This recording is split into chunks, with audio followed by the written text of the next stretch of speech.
વાલિયાના સુકવણા ગામની સીમમાંથી યુવાનનો મૃતદેહ મળવાના કેસમાં ચોંકાવનારો ખુલાસો થયો છે, જેમાં ખેતરમાં લગાવેલ ફેન્સિંગના કરંટથી યુવાનનું મૃત્યુ થતા ખેતર માલિકે ચાકર સાથે મળીને મૃતદેહને સૂકવવા ગામની સીમમાં ફેંકી દીધો હોવાનું ખુલતા પોલીસે ખેત માલિક અને ચાકરને અટકાયત કરી છે।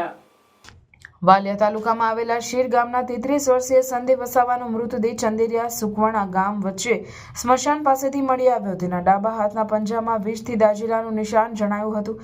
બીજી તરફ પોલીસે તેનું પોસ્ટમોર્ટમ કરાવતા તેનું મોત વીજ કરંટ લાગતા થયું હોવાનું તબીબોએ જણાવ્યું હતું। શંકાના દાયરામાં દોલતપુર ગામે રહેતું દેવેન્દ્ર શામજી ક્યાડા આવતા પોલીસે તેની અટકાયત કરી ઊંડાણપૂર્વક તપાસ કરતા તેણે ચોંકાવનારી કબૂલાત કરી। દેવેન્દ્ર શામજી ક્યાડાએ કેફિયત રજૂ કરી કે તેના ખેતરમાં લગાવેલી ફેન્સિંગને તેણે 31મી ડિસેમ્બરની સાંજે વીજ લાઇનથી જોડી, જે ફેન્સિંગ અડી જતા સંદીપ વસાવાનું મોત થયું હોવાથી તેના મોતનું કારણ તેના માથે આવે તેમ હોય તે ગભરાઈ ગયો હતો। તેણે તેના ત્યાં ચાકરી કરતા ગંભીર વસાવા સાથે મળીને મૃતકના દેહને મીણિયા કોથળામાં ભરીને બાઇક પર લઈ જઈ સુકવણા ગામની સીમમાં ખુલ્લામાં ખેતરમાં નાખી આવ્યા હતા।